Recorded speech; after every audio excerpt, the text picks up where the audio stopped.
Sesaat lagi Anda akan mendengarkan program Renungan Sahabat Seperjalanan bersama Pendeta Wendy Pratama.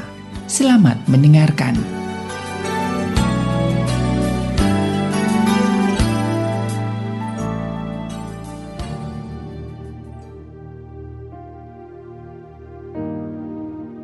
Selamat berjumpa kembali di dalam layanan audio Sahabat Seperjalanan. Hari ini adalah hari Rabu 28 September 2022. Tema renungan saat teduh kita dengan judul Tuhan Pemilik Kehidupan.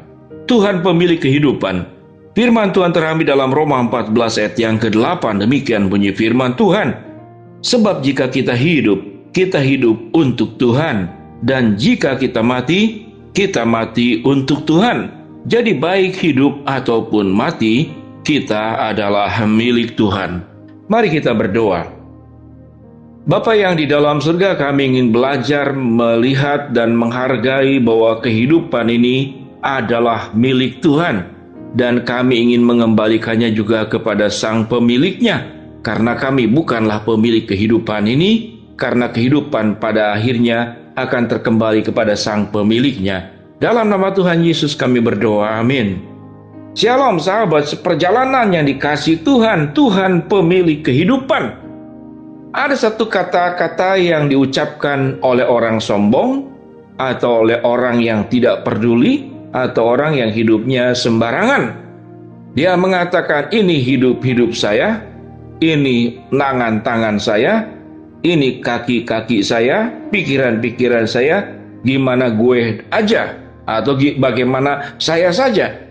Sahabat seperjalanan yang dikasihi Tuhan, jikalau sahabat seperjalanan pernah mendengarkan kata-kata tersebut dari orang lain, atau jangan-jangan sahabat seperjalanan sendiri pernah mengatakan, ini hidup saya, ini waktu-waktu saya, tangan dan kaki saya, bagaimana saya saja mengolahnya.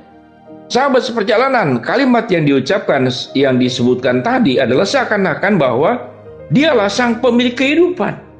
Sehingga tidak boleh ada satupun pihak yang berhak mengatur dirinya. Mau memutuskan apa, mau berpikir apa, mau melangkah apa, bagaimana dia saja. Ini hidup aku, bukan hidupmu.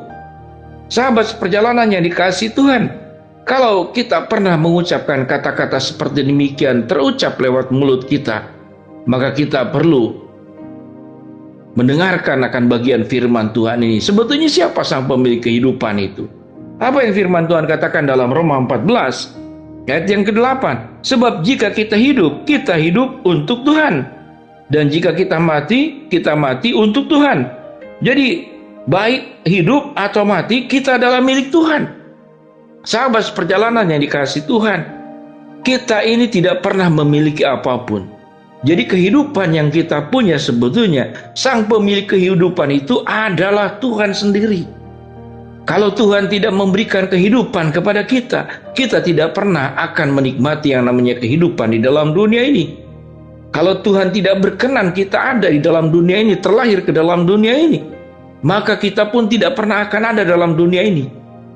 Sahabat seperjalanan yang dikasihi Tuhan, satu kali saya melihat di sebuah ruangan ada seekor kucing, ibu kucing dengan anaknya 5. Karena itu di dalam gudang barang-barang tempat saya menyimpan. Karena barang yang bertumpuk sedemikian banyak tidak pernah terdengar sebelumnya. Lalu terdengar itu suara anak kucing yang seakan-akan banyak.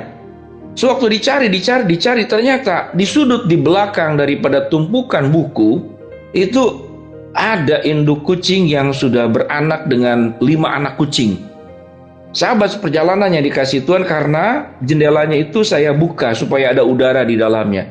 Rupanya itu menjadi induk kucing itu melahirkan di ruang tempat gudang, tempat penyimpanan barang-barang saya. Sahabat seperjalanan, kalau kita bertanya, tatkala kucing itu kemudian sudah beranjak makin dewasa, dan kalau kucing itu bisa bicara, ini hidup saya, maka kita mengatakan, dari mana anak kucing itu? Anak kucing itu dari induknya. Kalau induk itu sewaktu masih kecil, dari mana induk kucing itu? Ya dari induknya lagi, dari ibunya. Susur menyusur, pada akhirnya kita berada di dalam satu asal mula daripada seluruh penciptaan ini, semuanya itu berasal dari Allah. Allah menciptakan manusia, Allah menciptakan binatang di darat, Allah menciptakan ikan-ikan di laut, Allah menciptakan burung-burung di udara, Allah menciptakan binatang-binatang yang ada di bawah tanah. Sahabat seperjalanan, maka apa yang firman Tuhan katakan, Tuhanlah pemilik kehidupan. Kalau Tuhan adalah pemilik kehidupan, apa yang firman Tuhan katakan? Sebab jika kita hidup untuk Tuhan. Dan jika kita mati untuk Tuhan. Jadi baik atau hidup, baik mati ataupun hidup, kita adalah milik Tuhan. Karena kita berasal daripada sumber Sang Pencipta, maka hidup kita pun adalah untuk Tuhan. Ada sebuah pertanyaan, mengapa untuk Tuhan? Kok Tuhan egois? Sesungguhnya apa yang kita lakukan untuk Tuhan adalah untuk dirimu sendiri.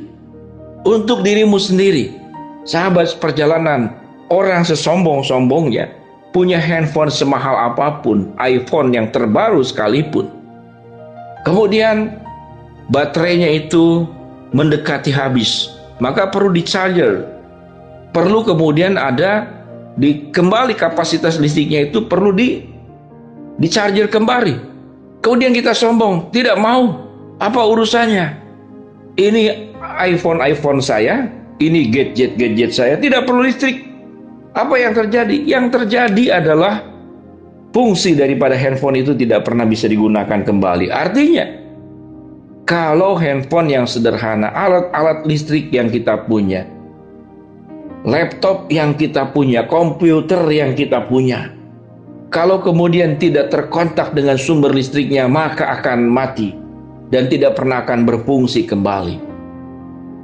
Kalau kita menyadari bahwa sepanjang hari selama kita masih hidup, sampai saat ini sekian tahun, puluhan tahun, kita masih bisa bernafas, kita bisa berjalan karena Tuhan terus memberikan cas kepada kita, memberikan daya listrik kepada kita agar tidak habis. Karena kenapa? Karena masih terkontak. Sewaktu terhubung pertama kali kita terlahir ke dalam dunia, sampai kita meninggal, kemudian kontak kehidupan dalam dunia ini akhirnya berakhir dan selesailah. Dengan demikian sahabat perjalanan, perlu kita sadari bahwa kita adalah dari Tuhan dan kembali kepada Tuhan. Tuhanlah Sang pemilik kehidupan. Bagaimana kemudian respon kita? Maka firman Tuhan katakan, biarlah kita hidup untuk Tuhan, dan kita mati pun mati untuk Tuhan. Sewaktu kita terkoneksi dengan Tuhan, maka semua kebaikan-kebaikan Allah itu ada dalam kehidupan kita. Kita dapat kesehatan, kita dapat waktu. Seluruh organ-organ tubuh kita berfungsi dengan baik, dari mata, dari telinga, dari mulut, dari kaki yang bisa berjalan, tangan yang bisa bekerja. Semua organ dalam yang ada dalam tubuh kita berfungsi dengan baik. Karena mengapa? Itu semuanya dari Tuhan. Ada saatnya kita akan diambil kehidupan itu dan kembali kepada Sang pemilik kehidupan. Kenapa bisa kembali kepada Sang pemilik kehidupan? Karena kita bukanlah pemilik kehidupan itu sendiri. Tuhanlah pemilik kehidupan kita. Dan Tuhan yang memberi, Tuhan pula yang mengambil. Dengan demikian sahabat perjalanan, biarlah kita hidup dengan baik-baik. Kita hidup untuk Tuhan, hidup di dalam ajaran-ajaran Tuhan, hidup di dalam kebenaran-kebenaran Tuhan. Jangan menyimpang ke kanan ke kiri, jangan berbuat dosa.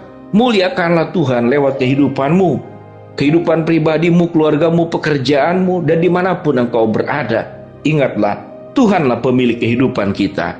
Mari kita berdoa. Bapa dalam surga, terima kasih bagian firman Tuhan yang menyadarkan kami bahwa Tuhanlah pemilik kehidupan, dan biarlah kami mempertanggungjawabkan hidup ini dengan menjalaninya dengan baik. Hamba-Mu berdoa bahwa sahabat perjalanan yang sedang sakit, Tuhan jamah sembuhkan. Sahabat perjalanan yang sedang menghadapi masalah, Tuhan bukakan jalan.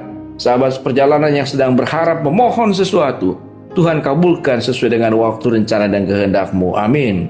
Shalom sahabat perjalanan, ingatlah Tuhanlah Sang pemilik kehidupan. Kita bukanlah pemilik kehidupan. Kita hanya menggunakan anugerah kehidupan yang dari Tuhan. Shalom.